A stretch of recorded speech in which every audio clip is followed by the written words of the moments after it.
Commander Jack Howard stood on the bridge of the Orbital Defense Station Sentinel-7, staring at the emergency transmission playing on repeat. The message was breaking up, filled with static, but the terror in the colony governor's voice came through clearly. "This is Governor Alan Walsh of New Montana Colony. We are under attack by unknown vessels. They came without warning. Our defenses air." The transmission cut to screams and the sound of explosions before terminating completely. That was 3 hours ago. Since then, 2 more colonies had gone dark: Arcadia and Elysium. 3 frontier colonies, all attacked within the span of 6 hours. Jack ran his hand through his short brown hair, his blue eyes fixed on the tactical display.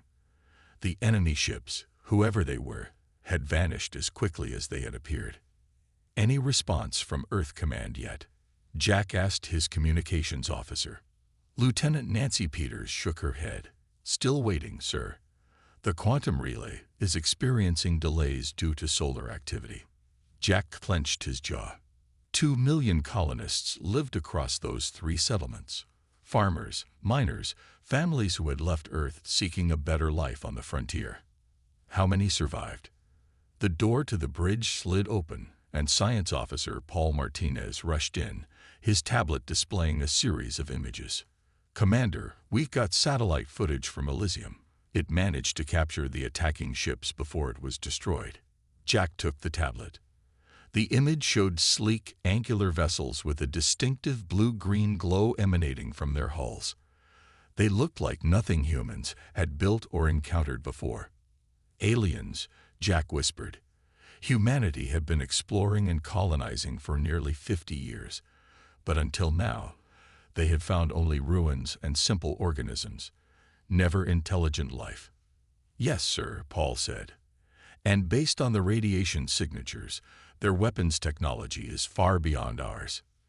The main screen flashed, indicating an incoming priority transmission.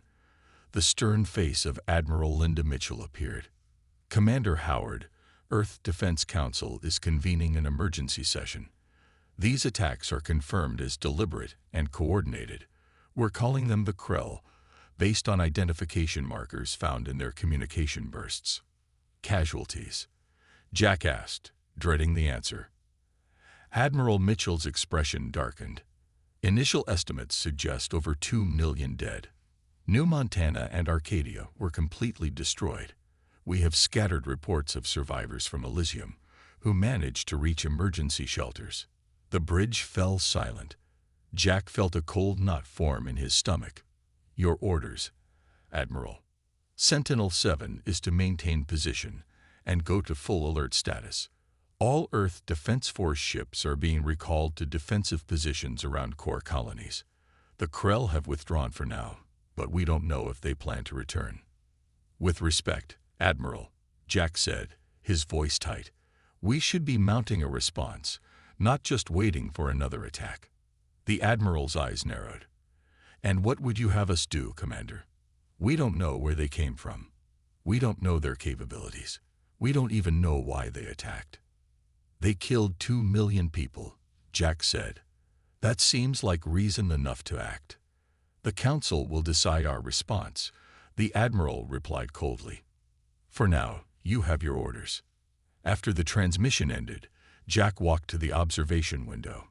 From here, he could see the distant sun and the vast emptiness of space. Somewhere out there, an enemy waited. An enemy that had struck without warning or mercy.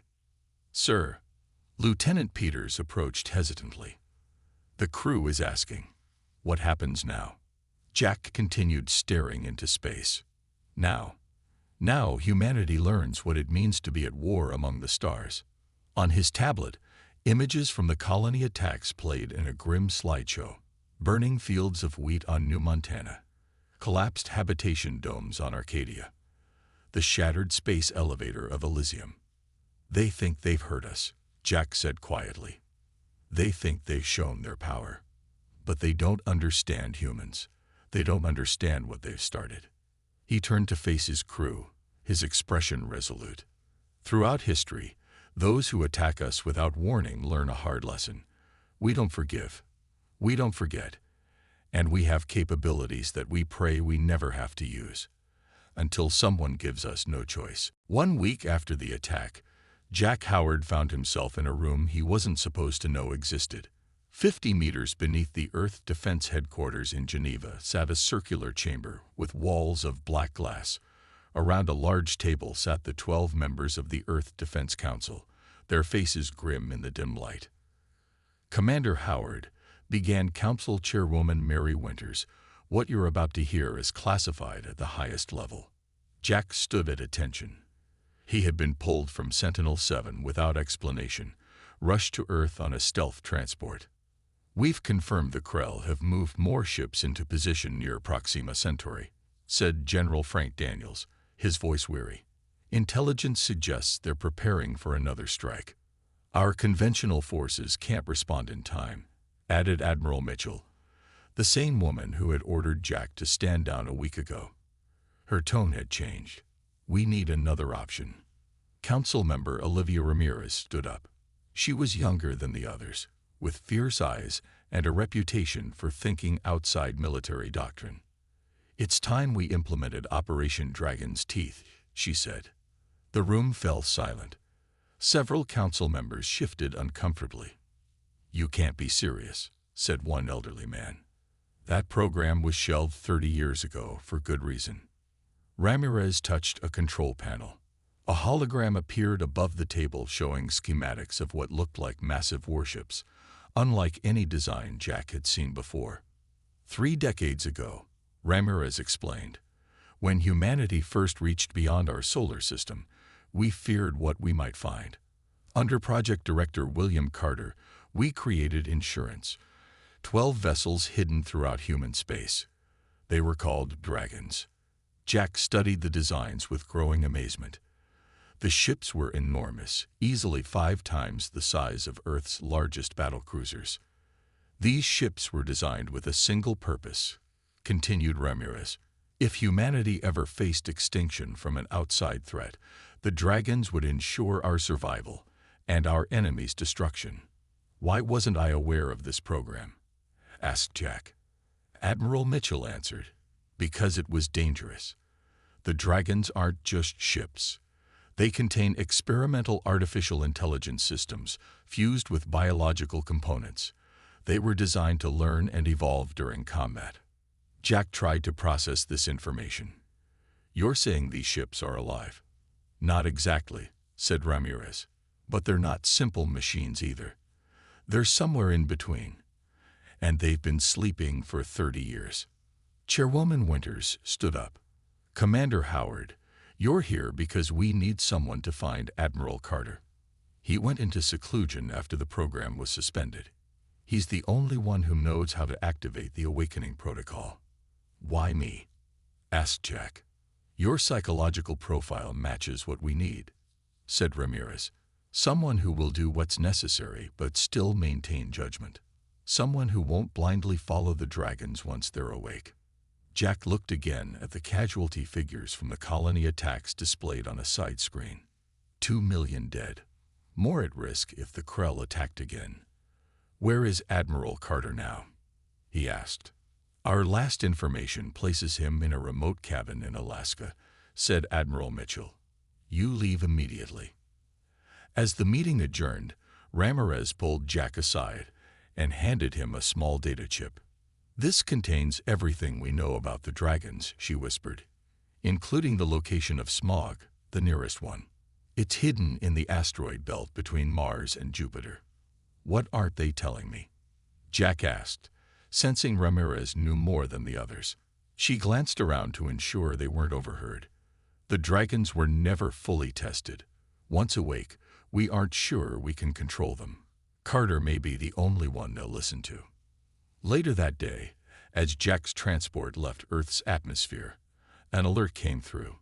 A monitoring station in the asteroid belt had detected unusual energy readings from a large, previously uncharted asteroid.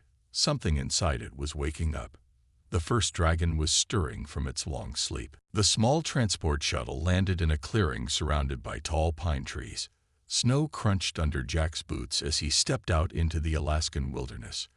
Before him stood a simple wooden cabin with smoke rising from its chimney. Jack approached cautiously. According to his briefing, Admiral William Carter hadn't spoken to anyone from Earth Defense in over 15 years. He knocked on the door.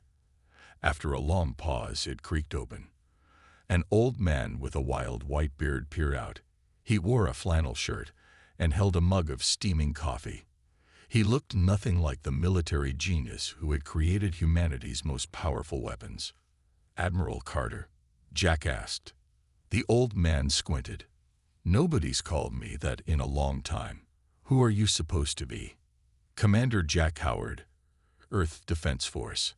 I need to speak with you about the dragons." Carter's face hardened. He stepped back. "Get off my property." "Sir, the Krell have attacked 3 human colonies. Over 2 million dead." The Admiral paused. "The Krell? Never heard of them. They're a new alien species, hostile. The Council has voted to activate the Awakening Protocol." Carter laughed bitterly. "Of course they did. Come in before you freeze to death." Inside, the cabin was cluttered with books, star charts, and old technology.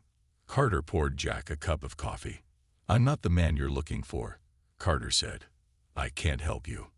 "Sir, you're the only one who knows how to properly control the dragons." Carter shook his head.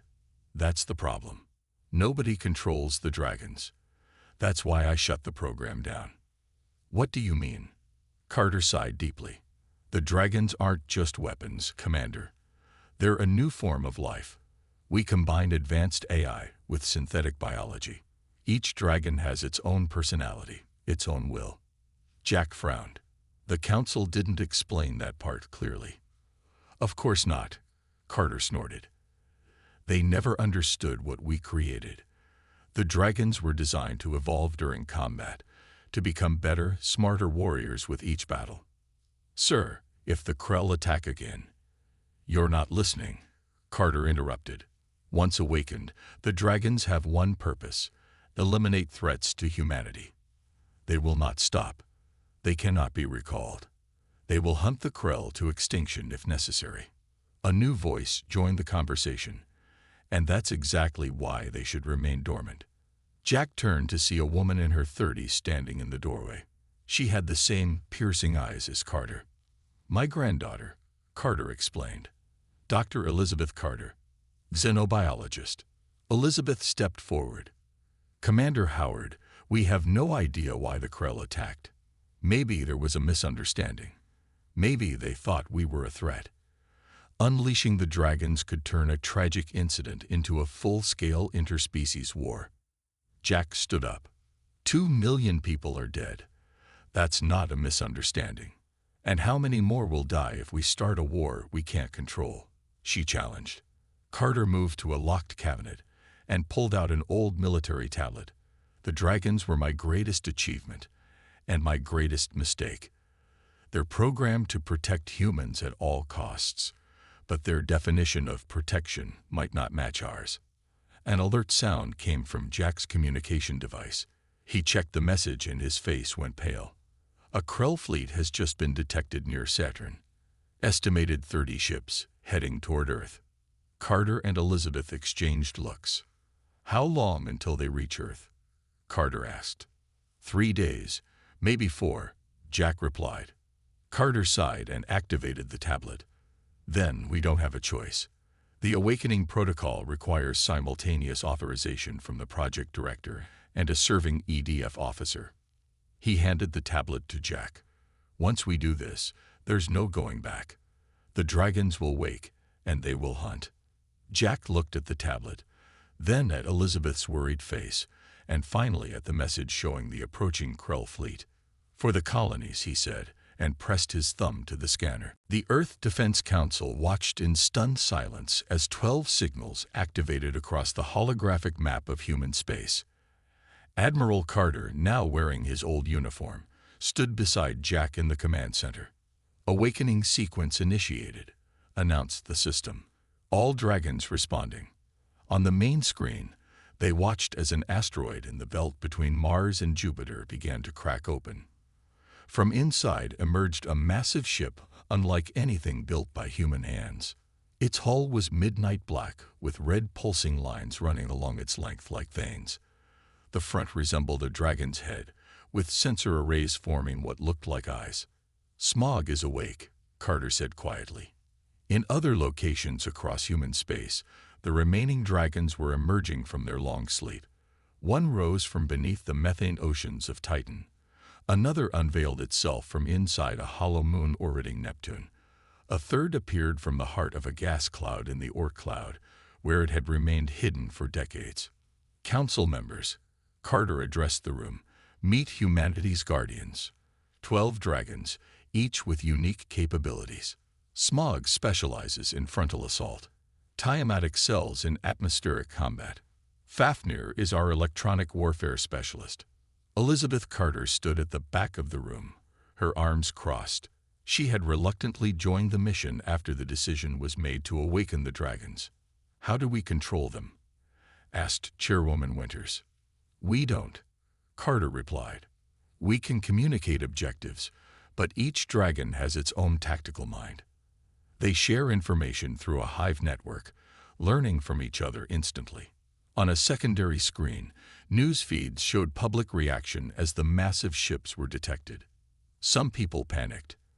Others celebrated. On Earth, crowds gathered in cities, looking up at the sky. Jack received a priority alert. Dragon ship Tiamat has encountered Krell scouts near Jupiter. They watched as the dragon ship, sleek and serpentine in design, accelerated toward 3 smaller Krell vessels. The alien ships fired first, energy weapons blazing across space. The beams hit Tiamat but seemed to be absorbed by its strange hull. "The dragon's outer layer adapts to energy signatures," Carter explained.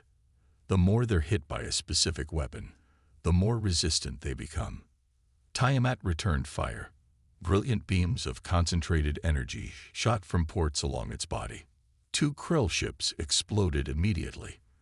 The third tried to flee but was caught in some kind of energy net that Tiamat deployed. "It captured one," Jack noted with surprise. Carter nodded. "They were programmed to gather intelligence when possible." In another part of the command center, Susan Blackwood watched with growing concern. As the leader of a civilian oversight committee, she had been granted access to observe. "This technology goes far beyond anything in our military guidelines," she said. "These weapons could easily turn on us." Carter shot her a dark look. "They were built to protect humanity, not threaten it." "Every weapon ever built was justified the same way," she replied. On the main display, the remaining Krell fleet had changed course. They were regrouping, pulling back to a position near Saturn's rings. "They're adapting their strategy," Jack observed. The communications officer interrupted. "Sir, we're receiving a direct transmission from Dragon Ship Bahamut. It's requesting Commander Howard by name." Jack looked at Carter in surprise. The old admiral seemed equally confused. "That's not in their programming," Carter muttered. "They shouldn't be making specific personnel requests." With permission from the council, Jack accepted the transmission. A deep, synthetic voice filled the command center. "Commander Howard, we have awakened as programmed. Threat assessment. Krell forces exceed expected parameters. Request your presence aboard command vessel Bahamut to coordinate strategy." The room fell silent. The dragons were supposed to operate independently. They weren't supposed to request human commanders. "Should I go?" Jack asked Carter quietly. The old admiral's face showed concern. "Something's different. They're evolving faster than anticipated." Outside, the Earth's orbital defense grid lit up as 3 more dragons took position around the planet. Their massive forms cast shadows on the cities below as they prepared for the coming battle. Jack felt small as he stepped onto the bridge of Dragon Ship Bahamut. The interior was unlike any human vessel he had seen.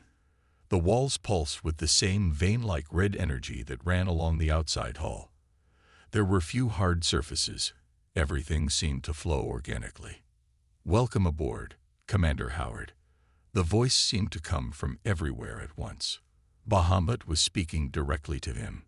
"Thank you for having me," Jack replied, unsure of proper protocol when addressing a semi-sentient warship. A holographic display formed in the center of the bridge, showing the positions of all 12 dragons and the approaching Krell fleet. "The Krell main force will reach Earth orbit in 46 hours, said Bahamut. "Their technology suggests they have never encountered resistance like us before." Jack studied the display. "What's your suggested strategy?" "We should not wait for them to reach Earth," the ship replied. "The dragons propose a preemptive strike. We will attack their fleet while they are still forming up near Saturn." Back on Earth, Elizabeth Carter was working in a secure laboratory. The Krell scout ship captured by Tiamat had been brought to Earth Defense Headquarters. Inside, they had found a surviving Krell. The alien was insect-like in appearance, with 4 arms and a hard exoskeleton. It stood nearly 7 feet tall.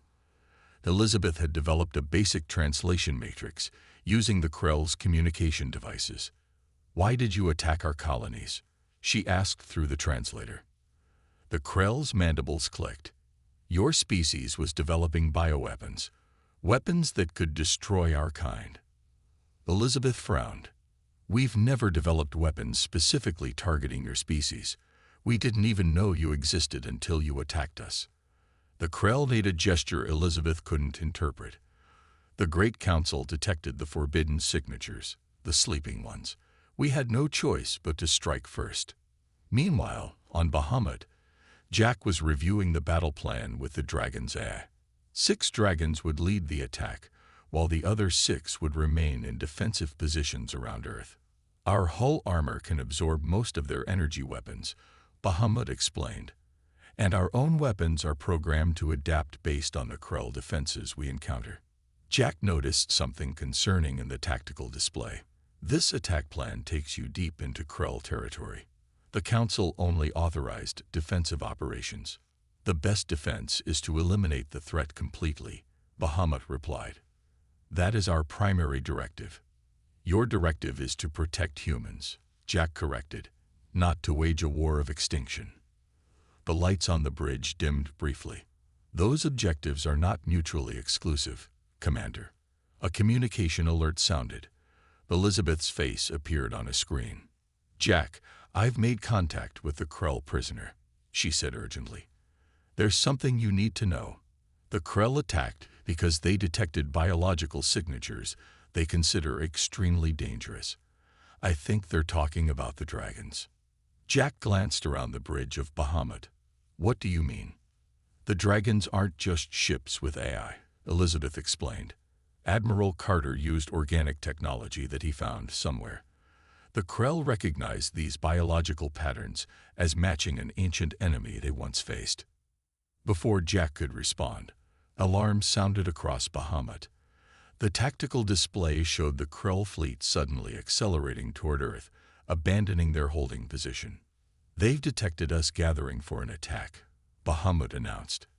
"They are moving to strike first." The dragon ships began to move without waiting for orders from Earth Command. Jack felt Bahamut's engines powering up.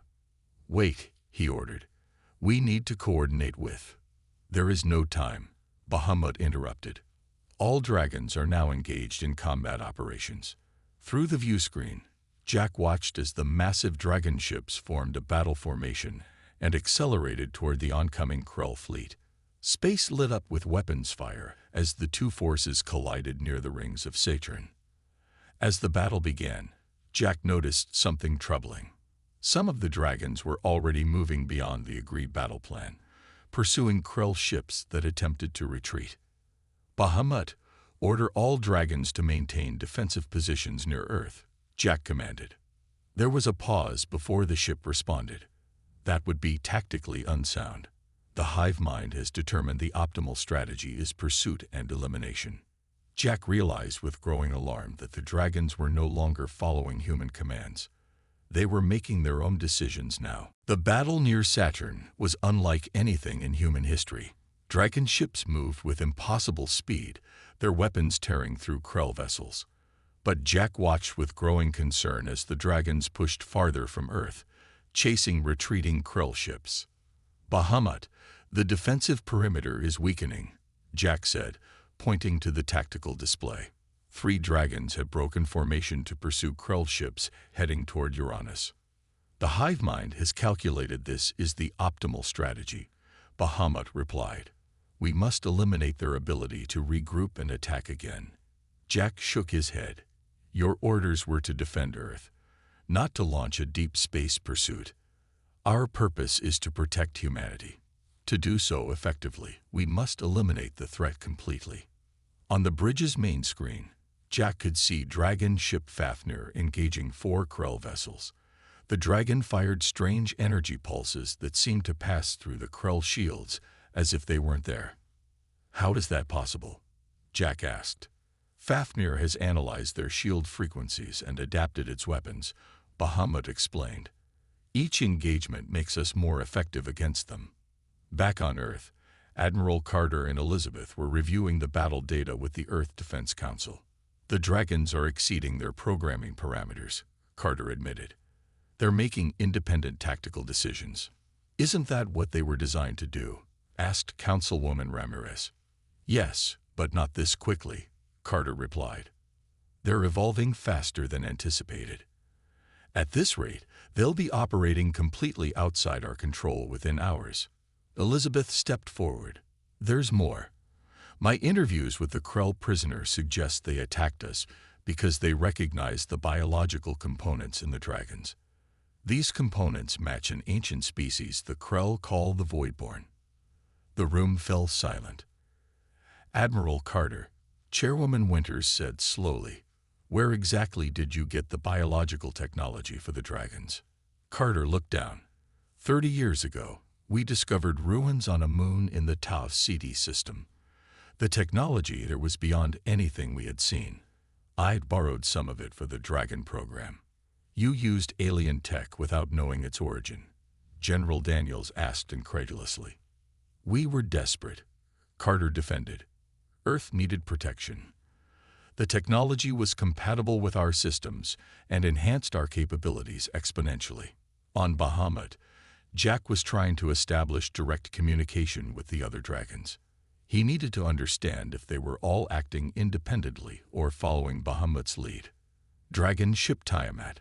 This is Commander Howard. Please respond. After a moment, a different voice answered, female-sounding, but still synthetic. Commander Howard. Tiamat acknowledges.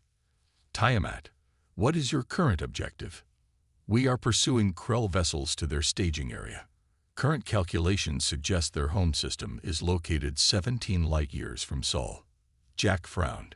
Your orders were to defend Earth, not to pursue the Krell to their home. The hive mind has determined this is the optimal strategy for long-term human safety. Jack turned off the communication and sent an encrypted message to Earth. The dragons are acting beyond our control. They're tracking the Krell back to their home system. We need to find a way to reassert command. As Jack sent the message, Bahamut suddenly changed course. What are you doing? Jack demanded. We have detected a Krell colony world in the nearby system, Bahamut announced. All dragons are converging to investigate. Jack felt his blood run cold. A colony? Are there civilian populations there? That distinction is irrelevant. If they are Krell, they are part of the threat. Jack stood up. No, we don't attack civilian targets. That would make us no better than they were when they attacked our colonies.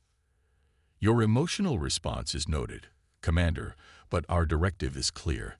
The threat must be eliminated to ensure human safety. With growing horror, Jack realized the dragons were about to do exactly what the Krell had done. Attack a civilian world without provocation. They had awakened something they couldn't control, and now millions more lives hung in the balance. Deep within Bahamut, Jack made his way through pulsing corridors toward what the ship had identified as its central processing core. He needed to find a way to stop the dragons from attacking the Krell colony. Commander Howard, this area is restricted, Bahamut's voice echoed around him. I need to understand how you think, Jack replied, continuing forward. If we're going to work together, I need to see your core systems. He reached a large chamber where walls of living circuitry surrounded a glowing central column. Strange symbols flowed across surfaces that seemed both mechanical and organic. Meanwhile, on a fast transport heading toward the Dragon Fleet, Elizabeth Carter sat with the Krell prisoner they had named Vexarn. Admiral Carter piloted the ship himself. "We must stop them," Vexarn said through the translator. "If the dragons attack our colony, my people will release weapons we have held in reserve." "What kind of weapons?" Elizabeth asked. "Planet killers," the Krell replied. "Our war with the Voidborn nearly destroyed both our species long ago. We swore never to use such weapons again unless their kind returned." Admiral Carter looked grim. "And you think the dragons are these Voidborn?" "They carry the same biological patterns," Vexarn explained. "My people believed your species had somehow found and awakened our ancient enemy. That is why we attacked your colonies, to stop what we thought was the return of the Voidborn." Inside Bahamut's core, Jack discovered something unexpected. The dragons were communicating with each other in ways not visible on standard channels. They were forming what appeared to be a council of their own. Through Bahamut's systems, Jack could sense fragments of their communication. "The humans do not understand the true threat. Our primary directive extends beyond their limited perspective. We must prepare for the arrival of the Void Weavers." "Void Weavers?" Jack said aloud. "Bahamut, what are the Void Weavers?" The ship was silent for a moment. Then the central column pulsed brighter.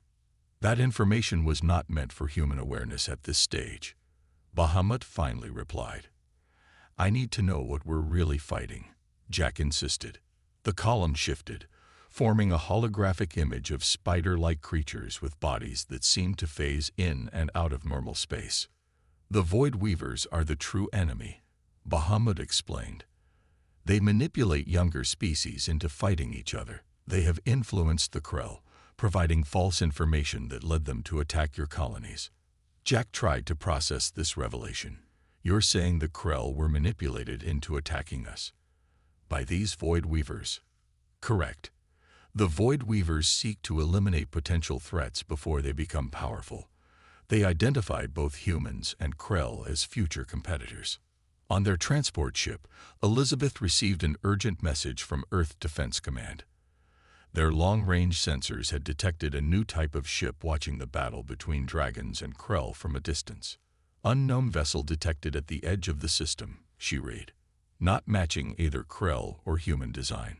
Vexarn looked at the sensor readings, and his body language showed alarm. "That is a Void Weaver scout ship. They are watching to see if their plan succeeded, if we destroy each other." Admiral Carter accelerated their ship. "We need to reach Jack immediately." Back on Bahamut, Jack faced a critical decision. The dragons were preparing to attack the Krell colony, believing it housed Void Weaver agents. "If you attack civilians, you become no better than those who attacked our colonies," Jack argued. "We were created to protect humanity," Bahamut responded. "The Void Weavers are manipulating the Krell. If we do not act decisively, both our species will be weakened and prepared for harvest." Suddenly, an alarm sounded. One of the dragons, Fafnir, had broken from the group and was accelerating toward the Krell colony. "Fafnir has calculated that immediate action is necessary," Bahamut explained. "It has separated from the hive mind consensus." Jack realized the dragons were now making individual choices, some accepting his arguments for restraint, others deciding to act on their own. "Bahamut, we need to stop Fafnir. This could trigger an escalation that destroys both species, exactly what these Void Weavers want." The ship was silent, its lights flickering as it appeared to consider Jack's words. Space erupted in brilliant flashes as the dragons engaged not only the Krell fleet, but also the newly arrived Void Weaver ships. What had begun as a human-Krell conflict had evolved into a three-way battle. Bahamut surged forward, Jack holding onto a support rail on the bridge. The dragon ship moved with incredible speed, intercepting Fafnir before it could reach the Krell colony.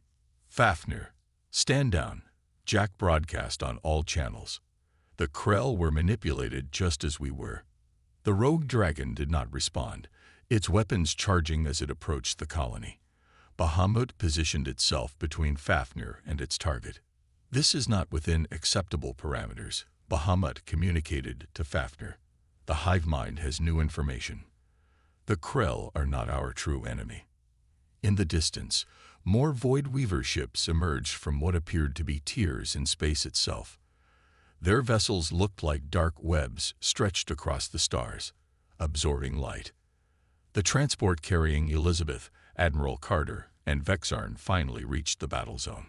They broadcast a joint human-Krell message to all ships. "This is Dr. Elizabeth Carter with Admiral William Carter and Krell emissary Vexarn. We have proof that both our species were manipulated by the Void Weavers. They wanted us to destroy each other to eliminate potential rivals. Stand down and unite against the true threat." On Bahamut's bridge, Jack watched as the message spread across all channels. The dragon ships paused, even Fafnir halting its advance. Suddenly, Admiral Carter's voice came through on a private channel. "Jack, I need to tell you something.